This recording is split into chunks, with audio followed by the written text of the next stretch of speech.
Good afternoon, First Lutheran Church. This is Pastor Edward here with my daily home chat.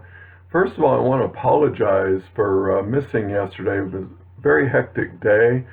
Pastor Jeff is no longer able to help us with the Sunday worship, so I took over coordination of that.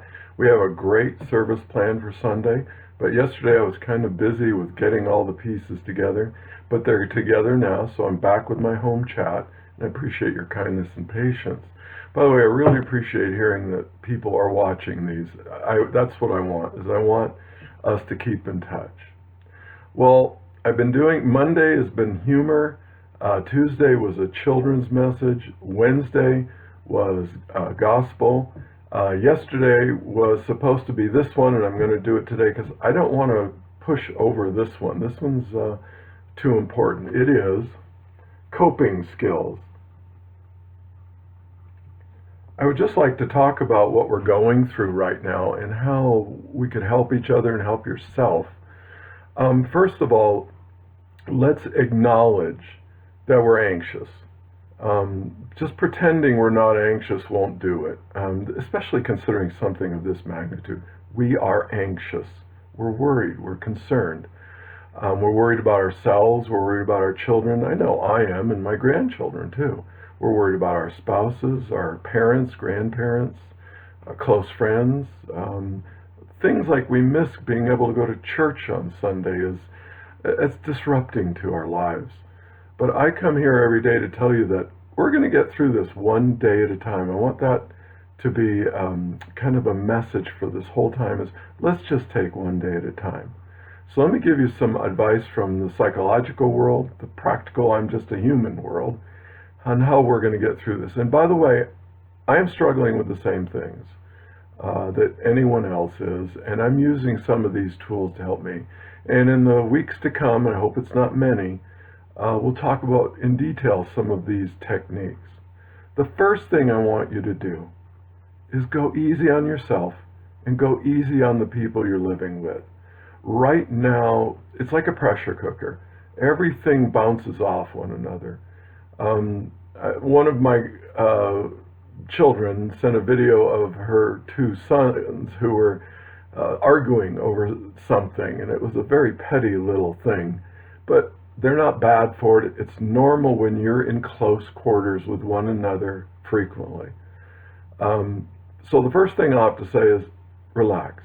And I know that's hard, but for example, my wife left a spoon on the counter, and I looked at it, and I decided it's not worth getting angry about. Our peace in this house is more important.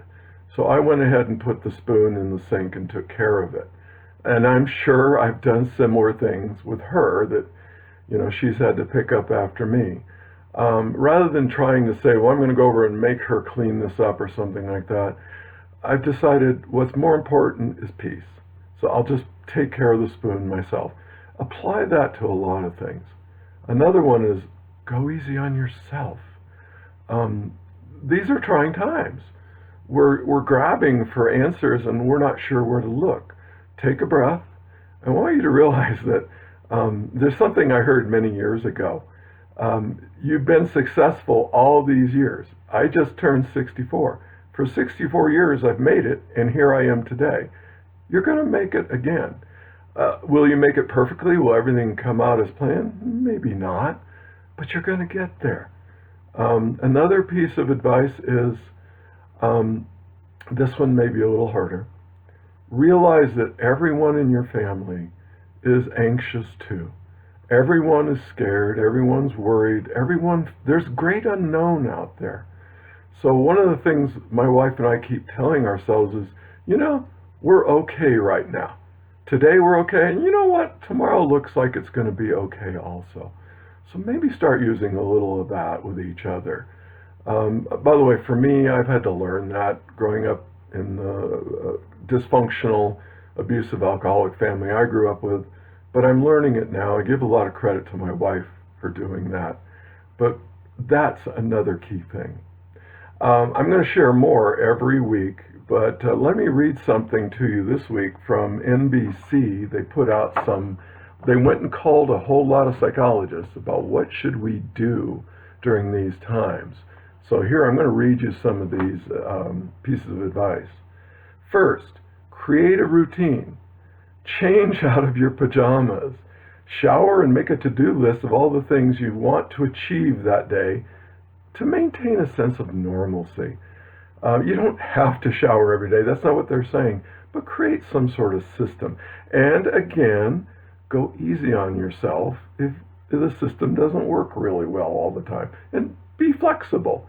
Change it. One thing I push myself to is every morning get up, brush my teeth, floss, all that kind of stuff, shave.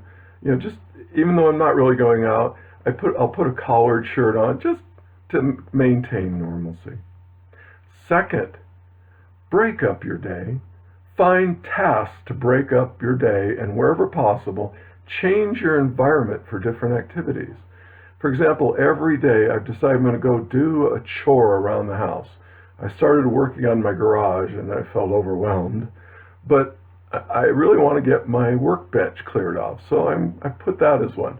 My wife has been doing a stunning job cleaning up the backyard because now the snow's going and we want to see some plants come out, so she's doing a really good job with that. I'm going to be putting my snow shovels and things like that away, so there's another chore. So look for little things like that, and maybe every day do one physical thing.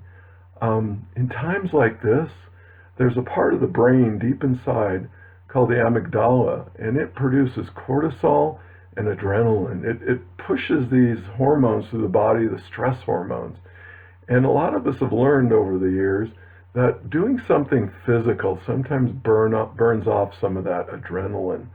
So one day, even if it's like taking the trash out or doing something else, do something physical every day.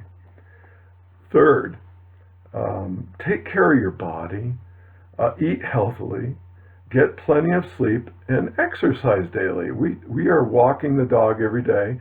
My wife's been using our little exercise bike, and she's been asking me to do it too, and I guess I will soon.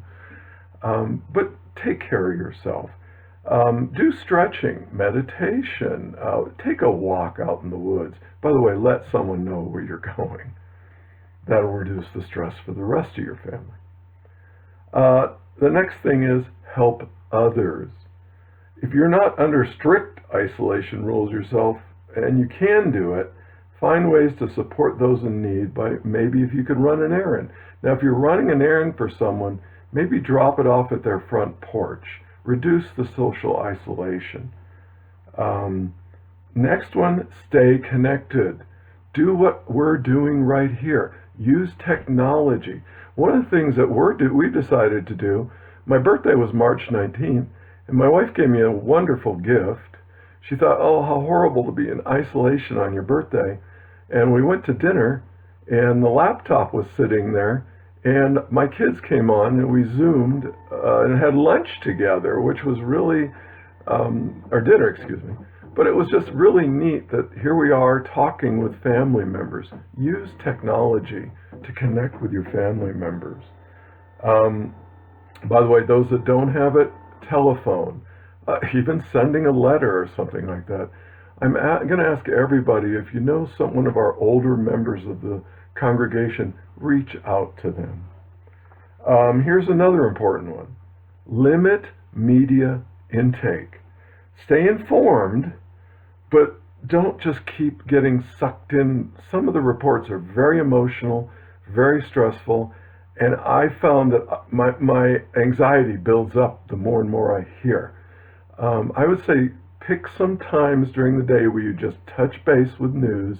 Don't listen to any commentators and all that sort of, unless it's some comedian making jokes. In fact, I recommend humor. But really limit your media intake. Stay informed, but don't get overwhelmed. Next, prepare medical supplies. Make sure you have your prescriptions filled. Make sure you have things, if you take ibuprofen, that you have that. I take loratadine because I have terrible allergies. I've got plenty of that. Check on those things. Next, fight boredom. Oh, This one's tough because we're used to doing things, and now we're like, I can't do those things.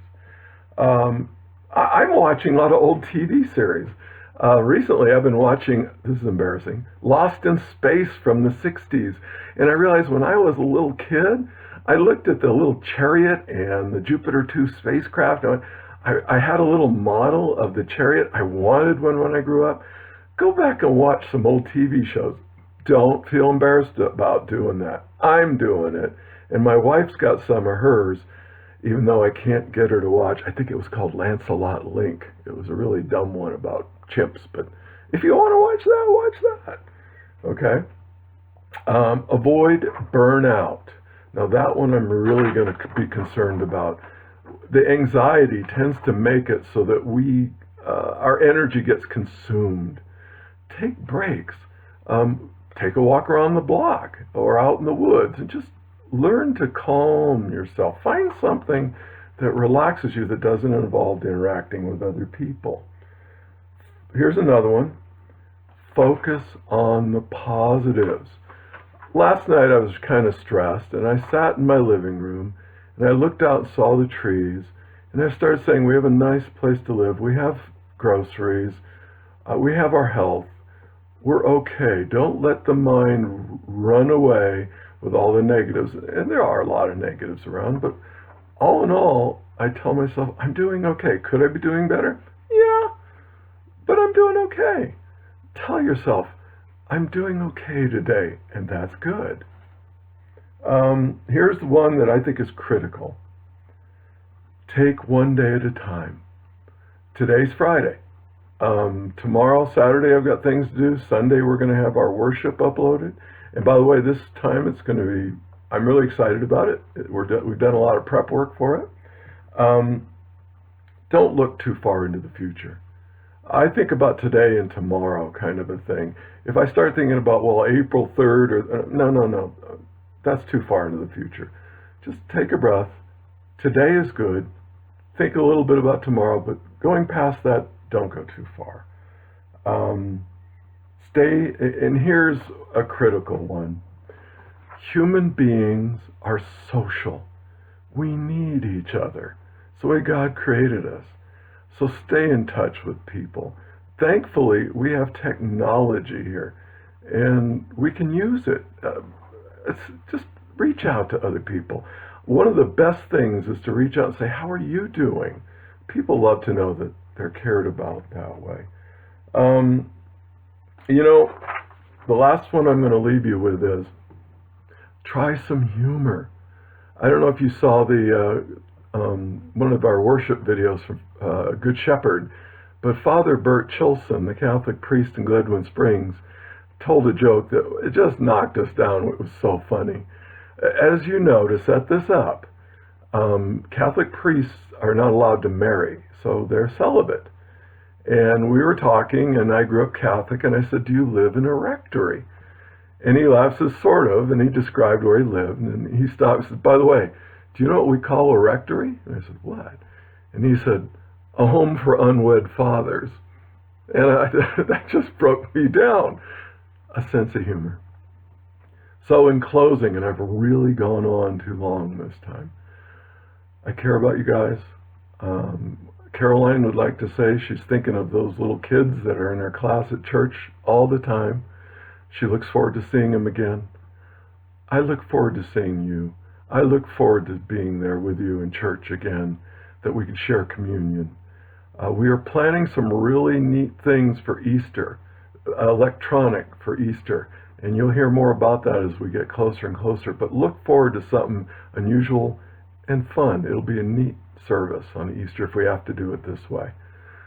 So in closing, may God bless you.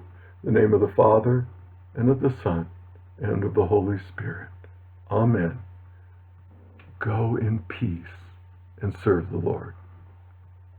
Until next time, talk to you soon.